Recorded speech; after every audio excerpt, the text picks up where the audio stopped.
Rebonjour avec sa voix découverte du vin. Aujourd'hui, on fait un petit match comparatif. Deux rosés, un des Côtes-du-Rhône, un Tavel, et un de Provence, un Côte de Provence.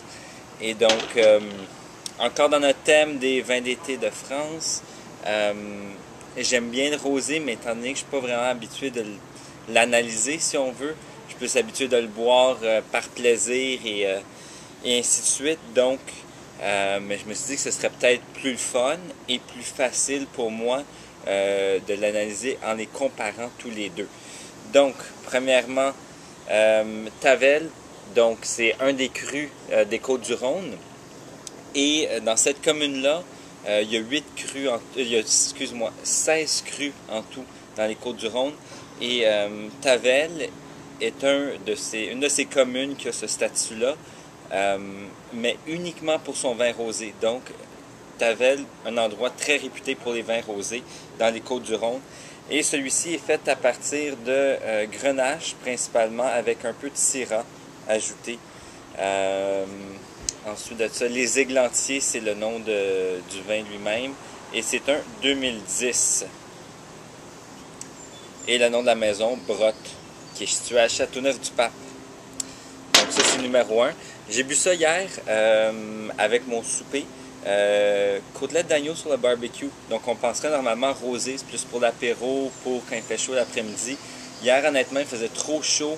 J'aurais trouvé ça trop lourd de boire un gros rouge charpenté avec les côtelettes d'agneau. Donc je me suis dit, je vais chercher un rosé qui est plus costaud, comme le Tavel est réputé l'être. Ça pourrait bien marcher. Et en effet, c'était excellent avec les côtelettes d'agneau. Donc, on peut prendre du rosé si on a un rosé un peu plus sérieux, si on veut, ou un rosé un peu plus corsé avec un repas, certainement avec des grillades sur le barbecue l'été. Ça peut très bien aller.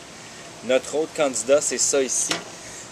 Donc, Vieux Château d'Astro, Côte de Provence. Donc, Côte de Provence, la Provence en général est réputée surtout pour ses rosés. C'est ça qui produisent le plus. On a vu dans la vidéo que j'ai faite sur la Provence, où je suis allé à un domaine du Paternel qui est situé à Cassis, Cassis qui est une commune qui est réputée surtout pour ses blancs. Donc, c'est pas partout en Provence, comme Bandol, c'est une commune qui est réputée surtout pour ses rouges, mais l'ensemble de la Provence, spécialement les Côtes de Provence, réputées principalement pour les rosés. Donc, si on compare ici, on a le Tavel qui est quand même très foncé pour un rosé. Et ça, c'est simplement combien de temps on laisse, ou il y a plusieurs techniques pour faire des rosés, et donc ils peuvent influencer sur la couleur du rosé, mais c'est aussi combien de temps on laisse les peaux en suspension dans le liquide pour teinter le vin, parce que c'est la pellicule, la peau du raisin qui va teinter le rosé. Rosé toujours fait à partir de cépages rouges, donc des cépages avec lesquels on ferait du vin rouge. Il y a uniquement en Champagne qu'on mélange le blanc et le rouge pour faire du rosé. Donc Champagne, Chardonnay avec Pinot Noir, Pinot Meunier. Celui-ci, plus pâle, le Côte de Provence.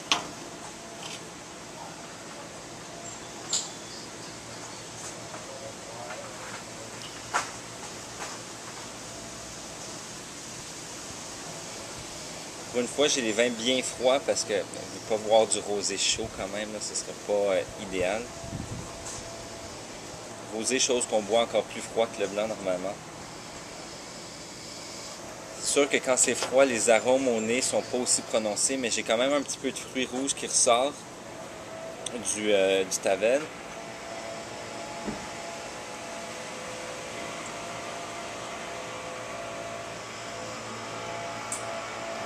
Le nez est plus beau sur le Tavel. Le Côte de Provence, un nez un peu funky, un peu de terroir si on veut, là, si on veut être poli.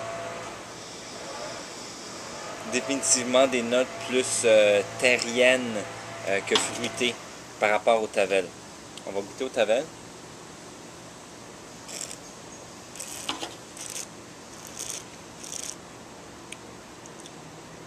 Définitivement de la fraise, la framboise qui ressort à l'attaque. Un rosé qui est assez corsé. Une bonne amplitude en bouche. Une assez longue finale aussi. Quand je dis amplitude en bouche, ça vient vraiment nous remplir. Ce n'est pas un vin qui est mince. C'est un vin qui prend de l'espace, qui est assez solide. Très bien honnêtement. Mais ça, je l'avais goûté hier soir. Je me doutais un petit peu que ça s'en allait là. Côte de Provence. Les arômes sont un peu plus tranquilles, mettons.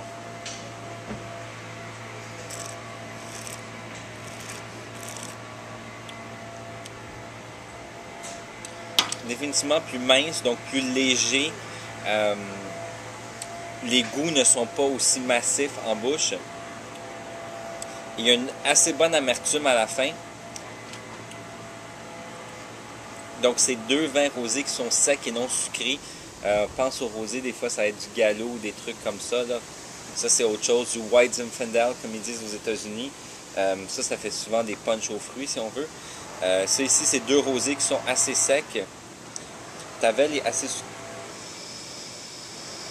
assez fruité, mais il est sec à la fin.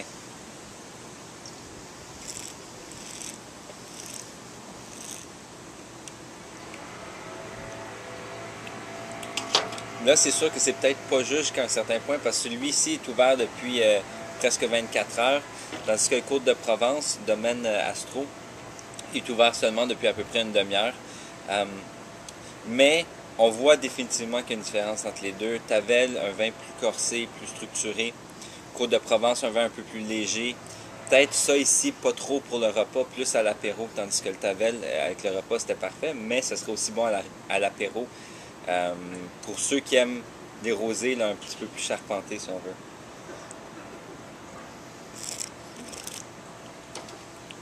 All in all, celui-ci est un peu plate. Côte de Provence, Château d'Astro. Je ne le recommande pas. Il y en a plusieurs des Côtes de Provence à la SAQ en ce moment, au même prix, à peu près à 15 $, qui sont plus intéressants que celui-ci. Celui-ci est un peu plate. Il ne donne pas grand-chose. C'est correct. Ça a le bon profil, mais il ne nous en donne pas assez, mettons. Tavel, les Églantiers, au contraire, lui est un peu plus cher, 20 $, mais excellent. Très bien, puis comme je vous dis, vous avez une grosse journée d'été, vous faites un gros barbecue, vous voulez pas nécessairement, vous voulez pas du blanc parce que vous n'aimez pas ça ou vous pensez que ça ira pas avec votre repas, vous voulez pas nécessairement du rouge parce que ça va être un peu trop lourd. On peut y aller avec un Tavel qui va très bien aller avec les grillades au barbecue. Donc c'est tout pour aujourd'hui et puis à la prochaine.